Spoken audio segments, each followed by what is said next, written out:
अस्सलाम वालेकुम मोअज़्ज़िज़ तलबा व तालिबात। मेरा नाम सैयद कमर अब्बास है।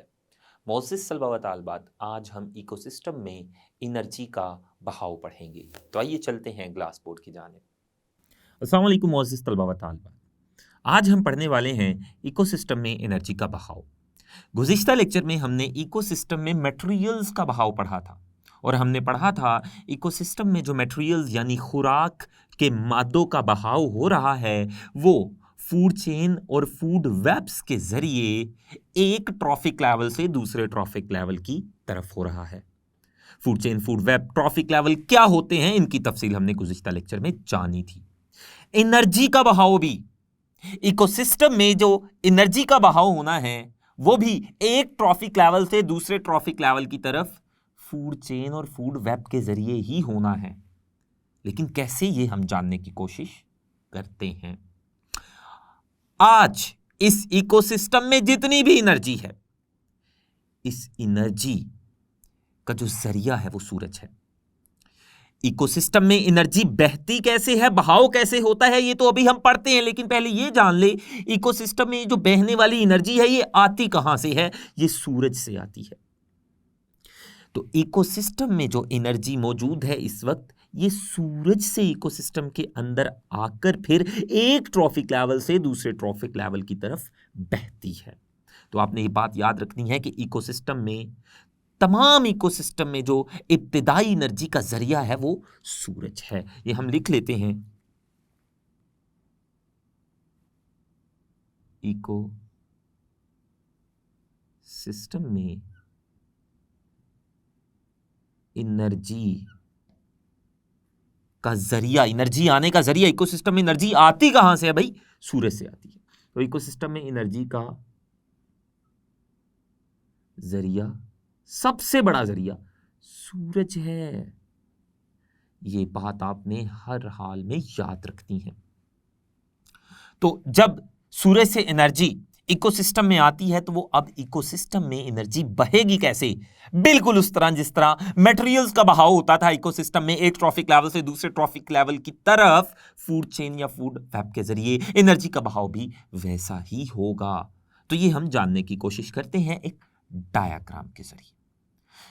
मैंने जैसा कि अभी कहा कि जो सूरज की एनर्जी है वही इकोसिस्टम में बहेगी और सूरज की एनर्जी को कहते हैं सोलर एनर्जी। और सूरज की एनर्जी को सबसे पहले इकोसिस्टम में कौन से जानदार हासिल करते हैं? वो पौधे हैं या प्रोड्यूसर्स हैं। प्रोड्यूसर सबसे पहले सूरज से आने वाली एनर्जी यानी सोलर एनर्जी को जज़ब करते हैं या हासिल करते हैं, और उस सोलर एनर्जी को पौधे या प्रोड्यूसर्स हासिल करके फोटोसिंथेसिस का अमल करते हैं, और उस अमल के दौरान पौधे सूरज से आने वाली एनर्जी को केमिकल एनर्जी में तब्दील कर देते हैं, खुराक या ग्लूकोज की शक्ल में। तो सबसे पहले हम यहां पर सोलर एनर्जी लिखेंगे जो कि सूरज से आ रही है, और वही इस इकोसिस्टम में एनर्जी का जरिया है। सूरज ही इस इकोसिस्टम में सारी की सारी एनर्जी भेज रहा है। तो सूरज से आने वाली जो एनर्जी होती है वो सोलर एनर्जी होती है।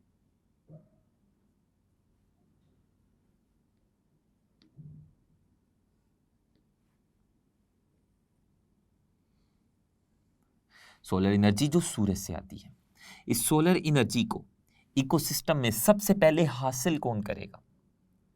वो हैं प्रोड्यूसर्स।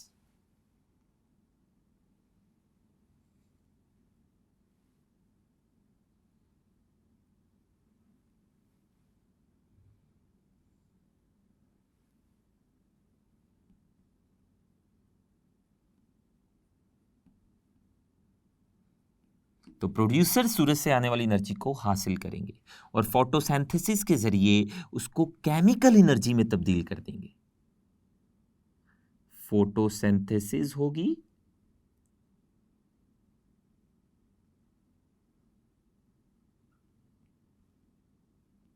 और फोटोसिंथेसिस के जरिए वो जो सूरज से आने वाली एनर्जी है वो केमिकल एनर्जी में तब्दील हो जाएगी। तो दरअसल वो सूरज से आने वाली एनर्जी जो पौधे हासिल करते हैं, जज़ब करते हैं, पौधे उस एनर्जी को केमिकल एनर्जी में तब्दील कर देते हैं। केमिकल एनर्जी ऐसी एनर्जी होती है जो किसी केमिकल में ज़ख़ीरा होती है, खुराक में या किसी और केमिकल में जो ज़ख़ीरा होती है। खुराक भी तो केमिकल है ना, तो ऐसी एनर्जी जो किसी केमिकल या खुराक वगैरह में ज़ख़ीरा होती है उसे केमिकल एनर्जी कहते हैं। और पौधों में जो केमिकल एनर्जी मौजूद होती है वो दरअसल सोलर एनर्जी ही से बनती है। तो हमने पढ़ा कि सोलर एनर्जी को सबसे पहले प्रोड्यूसर्स हासिल करते हैं और उसे केमिकल एनर्जी में तब्दील कर देते हैं। अब प्रोड्यूसर्स जो केमिकल एनर्जी उनमें बनती है और वो केमिकल एनर्जी सोलर एनर्जी से ही बनी है, सोलर एनर्जी ही तब्दील हो गई केमिकल एनर्जी में। अब पौधे इस एनर्जी को अपने टिश्यूज़ में ज़ख़ीरा कर लेंगे और इसमें से कुछ एनर्जी पौधों के जिस्म के अंदर हरारत में तब्दील हो जाएगी और कुछ एनर्जी को पौधे अपनी जिस्मानी सरगर्मियाँ सरअंजाम देने के लिए इस्तेमाल करेंगे। बकिया शुदा एनर्जी पौधे के टिश्यूज़ या जिस्म में ज़ख़ीरा रहेगी।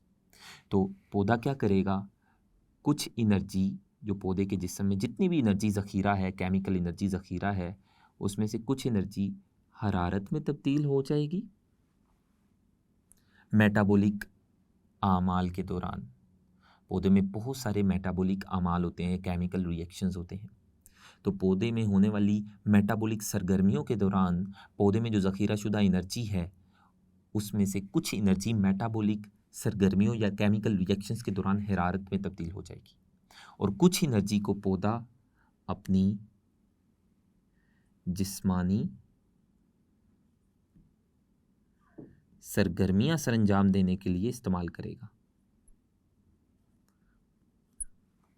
बकिया एनर्जी जो बच जाएगी जिस्मानी सरगर्मियां सरअंजाम देने के बाद और जितनी एनर्जी हरारत में तब्दील हुई उसके बाद जो बकिया एनर्जी पौधे में बचेगी वो पौधे के जिस्म या टिश्यू में ज़ख़ीरा रहेगी। अब इस प्रोड्यूसर में जो बकिया एनर्जी ज़ख़ीरा है, इस प्रोड्यूसर को या इस पौधे को कोई और जानदार खा लेगा और वो वाले जानदार जो पौधों को खाते हैं उन्हें हर्बीवर्स कहते हैं। तो हर्बीवर प्रोड्यूसर को खाएगा तो प्रोड्यूसर में जो ज़ख़ीरा शुदा एनर्जी है वो हर्बीवर के जिस्म में चली जाएगी। तो देखा आपने, सूरज से एनर्जी बहकर प्रोड्यूसर्स में आई और प्रोड्यूसर में जो ज़ख़ीरा शुदा एनर्जी थी, प्रोड्यूसर की जिस्मानी सरगर्मियाँ अदा होने के बाद और उनकी ज़ख़ीरा शुदा एनर्जी में से कुछ एनर्जी हरारत में भी तब्दील हुई। इन आमाल के बाद, मेटाबॉलिक आमाल के बाद, मेटाबॉलिक सरगर्मियों में एनर्जी के इस्तेमाल होने के बाद जो बकिया एनर्जी प्रोड्यूसर में बची, अब प्रोड्यूसर को हर्बीवोर आकर खा लेगा और वो जो प्रोड्यूसर में ज़ख़ीरा शुदा एनर्जी थी वो हर्बीवोर में बह जाएगी, चली जाएगी।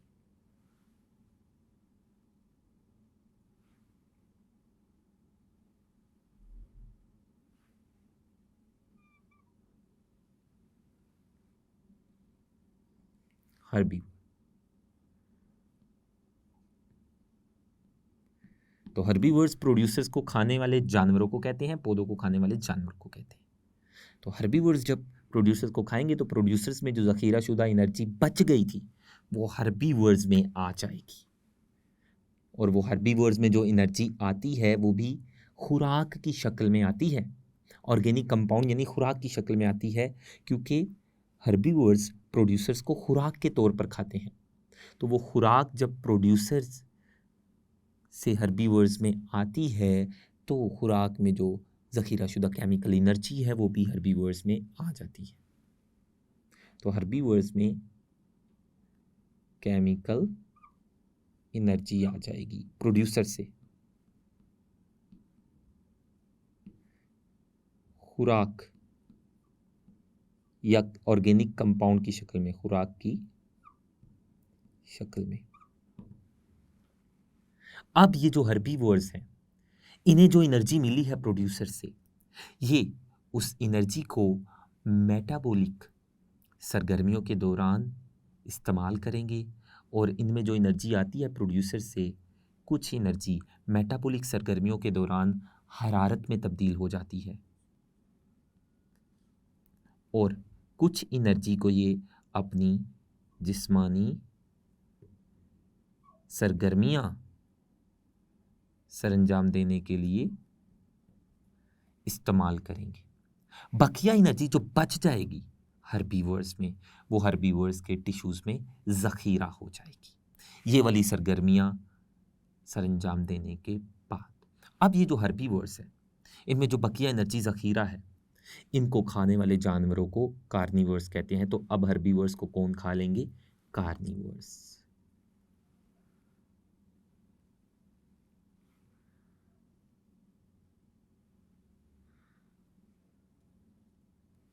कार्निवर्स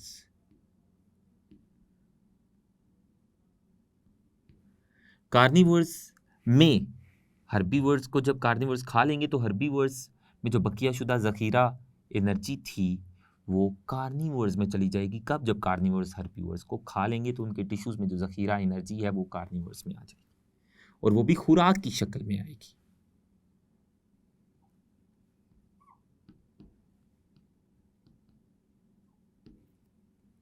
खुराक की शक्ल में।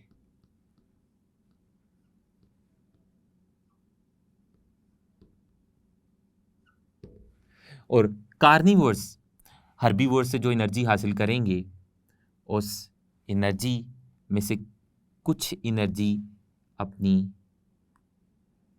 जिस्मानी सरगर्मियां अदा करने के लिए इस्तेमाल कर लेंगे, और कुछ एनर्जी मेटाबॉलिक सरगर्मियों या आमाल या केमिकल रिएक्शंस के दौरान इनकी भी कुछ एनर्जी हरारत में तब्दील हो जाएगी, और बकिया शुदा जो एनर्जी होगी वो इनमें ज़ख़ीरा हो जाएगी।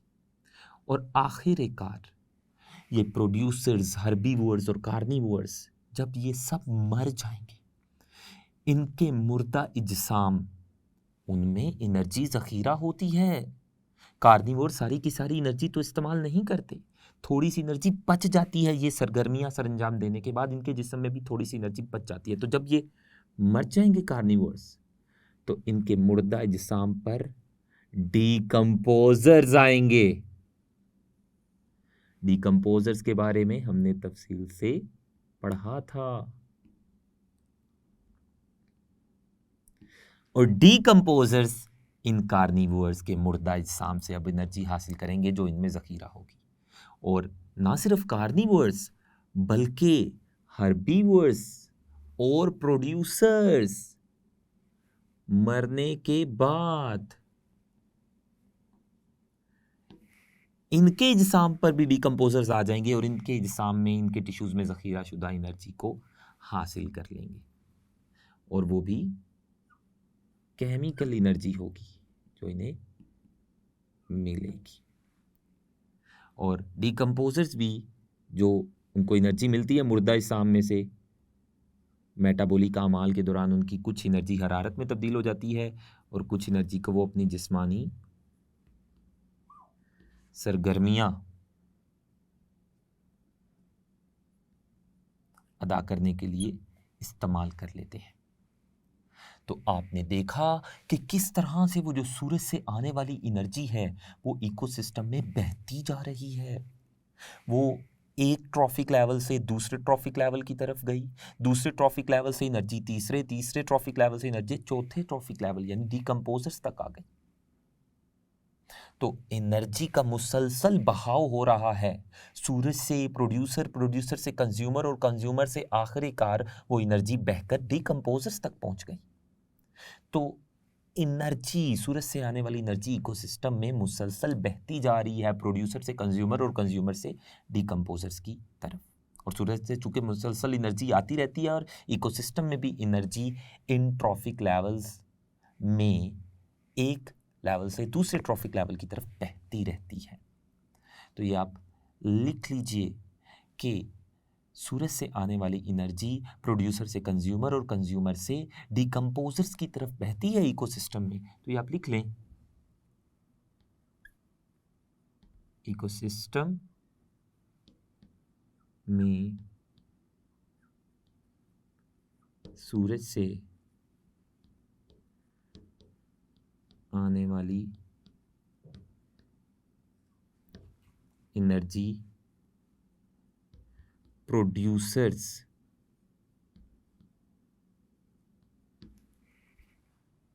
के जरिए कंज्यूमर्स और डी कंपोजर्स तक मुसलसल बहती रहती है। तो आपने जाना कि इकोसिस्टम में एनर्जी का बहाव कैसे होता है।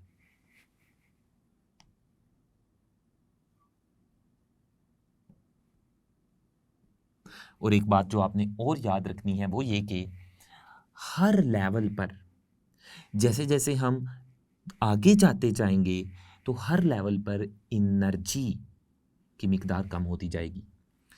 सोलर एनर्जी जिसे पौधे जज़ब करते हैं या हासिल करते हैं वो बहुत ज़्यादा होती है, और वो इतनी ज़्यादा सोलर एनर्जी को अपने जिस्म में केमिकल एनर्जी में तब्दील कर लेते हैं। तो पौधों में एनर्जी बहुत ज़्यादा होती है, लेकिन पौधे उस एनर्जी को खुद भी तो इस्तेमाल करते हैं, इसलिए पौधों में जब वो एनर्जी को इस्तेमाल कर लेते हैं एनर्जी पहले से कम हो जाती है।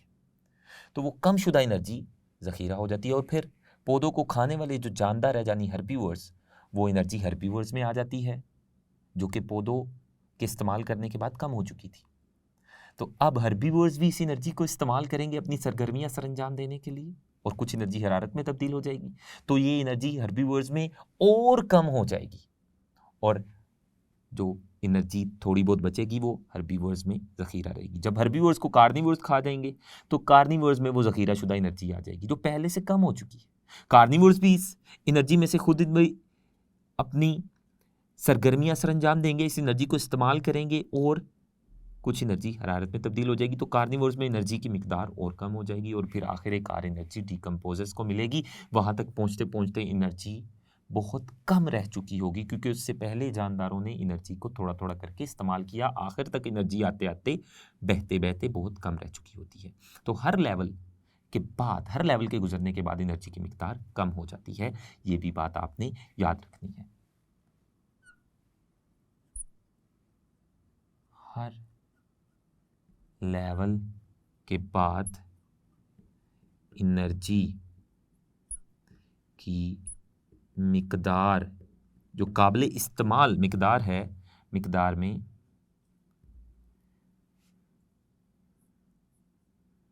कमी आती है। और ये बात आपने याद रखनी है कि इकोसिस्टम में एनर्जी का ये जो बहाव हो रहा है ये प्रोड्यूसर से डीकम्पोजर्स की तरफ एक तरफा बहाव होता है। कभी ऐसा नहीं होगा कि डीकम्पोजर से एनर्जी प्रोड्यूसर्स की तरफ बहे, नहीं, एनर्जी का बहाव एक तरफा प्रोड्यूसर से डीकम्पोजर्स की तरफ होता है इकोसिस्टम के अंदर। तो हमने जाना कि इकोसिस्टम में एनर्जी का बहाव कैसे हो रहा है, और हर लेवल पर एनर्जी बहते बहते कम होती जा रही है। और एक बात आपने जो याद रखनी है वो है थर्मोडायनामिक्स का बुनियादी कानून। थर्मोडायनामिक्स का बुनियादी कानून क्या है? वो ये कि एनर्जी ना ही पैदा की जा सकती है और ना ही ख़त्म की जा सकती है, बल्कि एनर्जी एक हालत से दूसरी हालत में तब्दील की जा सकती है। और जानदारों में जो एनर्जी ज़ख़ीरा हो रही है और जो एनर्जी का खर्च हो रहा है वो इसी उसूल पर हो रहा है, थर्मोडायनामिक्स के बुनियादी कानून पर हो रहा है। तो थर्मोडायनामिक्स का बुनियादी कानून है क्या है, ये भी आप लिख लें, आपसे पूछा जा सकता है।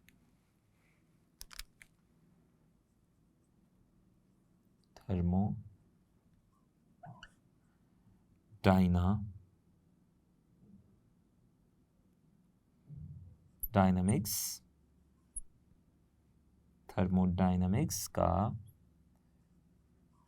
बुनियादी कानून क्या कहता है? वो ये, एनर्जी ना ही पैदा की जा सकती है और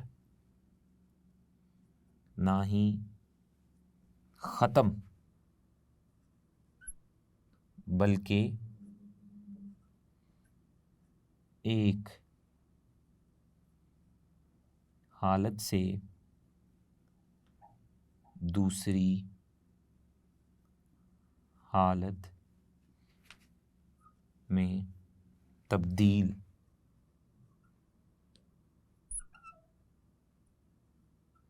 होती है। जैसा कि हमने अपनी मिसाल में पढ़ा, वो जो सोलर से या सूरज से आने वाली एनर्जी है वो केमिकल एनर्जी में तब्दील हो जाती है और फिर केमिकल एनर्जी हरारत में तब्दील हो जाती है। और वो वाली केमिकल एनर्जी जो कि जानदार अपने जिस्मानी काम करने के लिए इस्तेमाल करते हैं उसे मैकेनिकल एनर्जी भी कहते हैं। तो केमिकल एनर्जी मैकेनिकल एनर्जी में भी तब्दील हो जाती है। तो एनर्जी एक हालत से दूसरी हालत में तब्दील होती है, लेकिन ना ही पैदा होती है और ना ही ख़त्म होती है।